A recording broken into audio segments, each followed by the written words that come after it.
would you do if you were, 20 years old in a strange country, a place that you barely spoke the language, and you were accused of murder? I'm a lawyer. I have no idea what I would do in that scenario. Different law system, I don't know that I would even be able to function in it. So imagine being 20 years old, being an exchange student, and just trying to get along, finding your roommate murdered, and then being charged with that crime. That is, of course, the story of Amanda Knox, and the subject of the Amanda Knox documentary, which is this week's movie on the Everyman Movie Review.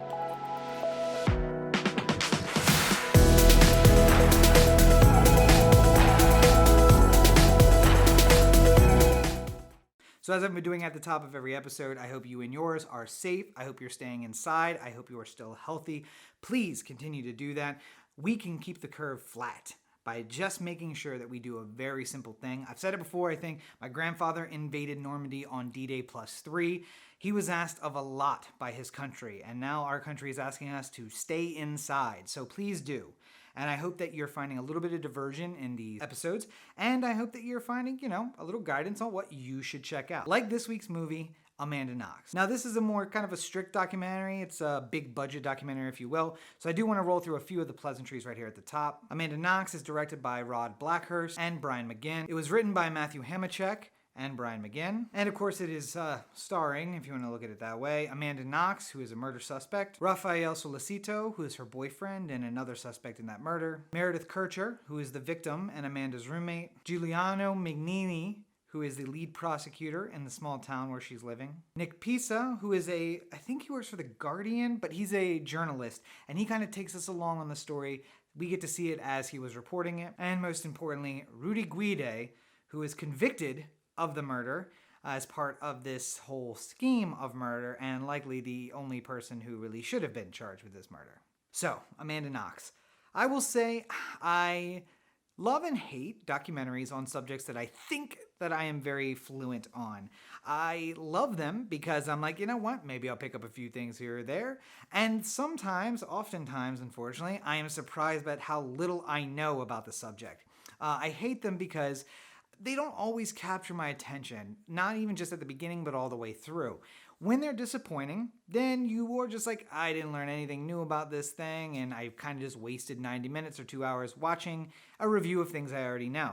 But when they are good, they teach me something new that I had no idea about, and there is nothing I love in this world more than learning something new. Seems like a good part to put this in. I don't know if I've talked about this on the reviews before, but I have this like a thought or a dream or a wish, I guess. If you were to meet the devil at the crossroads and he wants to make a deal for your soul, what do you ask for? It's the old thing about the blues guy who goes to the crossroads and meets the devil and asks to be able to play the guitar, and he has to trade his soul for it, but he's one of the greatest blues players ever, but he can only write songs that are super sad because he knows, hey, eventually the devil's going to get my soul. If I'm ever found at the crossroads and the devil contacts me and asks for my soul, none of which I think actually exist, then what I would ask for is to have enlightenment. I want to understand and know everything, even just for a moment. And at that point, you can have my soul completely. Now, if I get to live with all that knowledge afterward for the rest of my life, even so much better.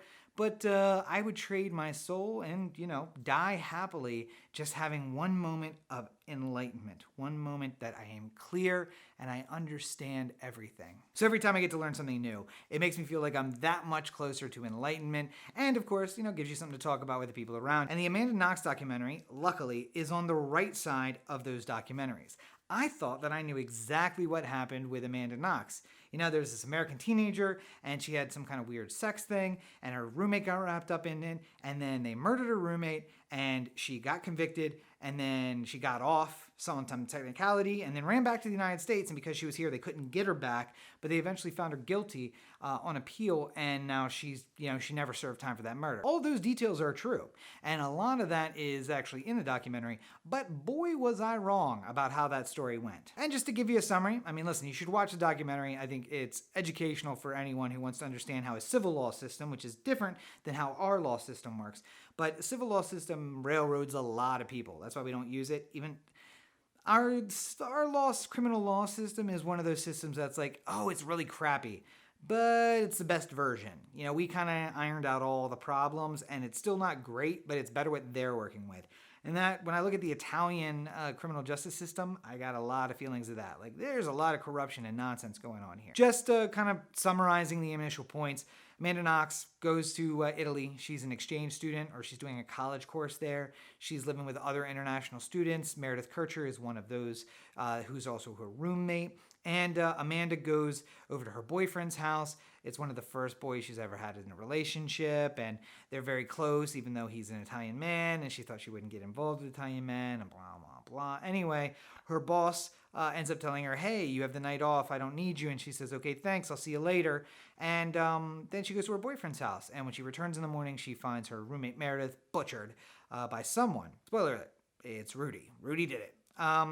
So the police come in and they investigate the scene, and there is some indications that Amanda's not reacting the way that a grieving friend would, and the story about the boyfriend, and then the media gets involved. And the word paparazzi comes from the Italian paparazzo. It's like the media that attacks.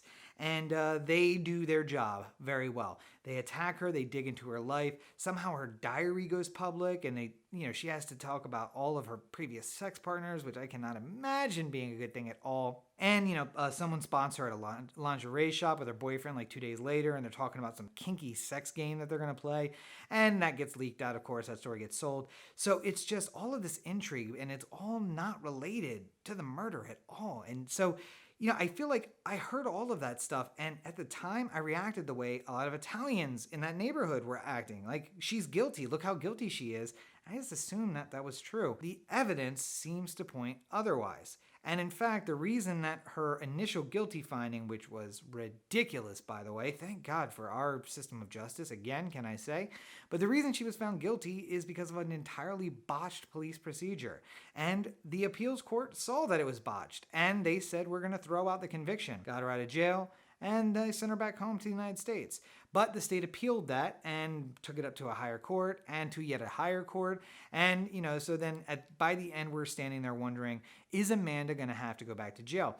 And I have to say that, I knew she didn't go back to jail. I knew that she was freed, but I didn't know the details. And at this point, I was just like, I know nothing about this. I thought I knew everything, and I know nothing about it. So I'm just going to go along for the ride after this, second half. This Rudy Guede guy, I didn't even know he existed. Here's the thing. They arrested and convicted and sent to jail for 40 years. It got knocked down to 32 years, I think. But this guy named Rudy Guede, and he was known for breaking into houses, especially of international students, because they didn't really report any crimes because they had a lot of illegal stuff, like weed and, whatever in their place. So he'd break in there, and apparently he broke in thinking it was empty when he saw Amanda leave, found Meredith, and robbery gone wrong turns to a murder. The police kept trying to get Amanda involved in it somehow, and her boyfriend, and there was DNA contamination, and none of the evidence could really be trusted. And basically what the appeals court found was the police decided Amanda was involved and then tried to ignore all the evidence that said she wasn't and focus on any little piece that would connect to say that she was. And even though they found a guy whose DNA was there, who it was proven was the murderer, they continued to chase down Amanda and Raphael and try to make them part of this. And that was eye-opening to me. And listen, I am giving you a super top-level view. The stuff that gets talked about in here is insane. And by the way, she's an American, and we got such a filtered view back here in the United States. Didn't know half of the stuff that they talk about. Nonetheless, as we're approaching the final decision about whether or not she's going to have to go to jail, at this point, I am so blown away by everything. I'm questioning everything I know. I'm like, did they send her back to jail? If she goes back to Italy or to Europe, are they going to send her to jail? Is she stuck in the U.S. forever? And I'm on edge watching with her and her family, waiting for the news to come down. And I won't even tell you what happens. You should watch it. Find out what really happened to Amanda Knox. Stop. Don't go to Google. Don't go to Wikipedia. Don't read the story. Go watch Amanda Knox. It's available on Netflix. It's a super fast watch and super educational, and you learn a lot of stuff about the situation. And I think at the end, you also pick up a little bit about how the differences between Europe and the United States, and just how everything's a little bit messed up over there, the way that they do criminal investigations. And maybe it's a tale of warning for you when you're traveling somewhere, to be extra careful about who you're involved in and why. And I love speaking the local language when I go places, but here's just one little fact. She told her boss, "I'll see you later," in the text after he said you don't have to come into work that night. But she used a version of "see you later," which meant "I have plans right now to see you tonight," instead of the more general, colloquial as we use it to be like, "See you later," like at some point I will see you in the future. And because of that, the Italian police read that in to say, well, you must have already planned to murder your roommate and your boss is involved in it as well. Funny fact, Rudy, who actually is the murderer, and her boss are both immigrants from Africa to Italy, and they're both black. And you think America is the only racist country? No, we're not. A lot of racism. There's a lot of clearly the black guy did it, and he got his little white accomplice, and they're into some weird sex thing where they just like involving violent black men in their sex life. None of which was true. Anyway, there's that and ever so much more on the Amanda Knox, the documentary on Netflix. It's available right now. Listen, I have been giving documentaries 2 thumbs up just because of their subject matter. This one I'm going to give an enthusiastic 1 thumb. I think that, it's for everybody. It's everybody to watch. You think you know the story, and I think a lot of people probably skipped over Amanda Knox because they're like, I know what happens in that. You don't. You have no idea. But there's a lot of triggering stuff in it. It's not going to be for everyone just because of the subject matter. There's a lot of violence talk. There's a lot of pictures of this blood scene, a lot of sexual innuendo and sexual situations, let's say. So it's not... There's a lot of triggering stuff. And if you're triggered by a lot of anything that might be involved in a murder investigation or criminal investigation or wrongfully accused, this is not going to be for you. But for most other people, it's an educational trip. And for me, I love that stuff. But maybe that's not for you. Maybe you want to be more entertained than be educated about what happened in a historical event. If so, you can skip it because it's not that kind of entertaining thing like Searching for Sugarman was or a previous documentary. It is really just about this one situation and telling a story that needed to be told. So that sounds like something you're interested in. Amanda Knox, available right now on Netflix. You'll find a link down in the show notes down below. So if you have some time and you're interested, check it out.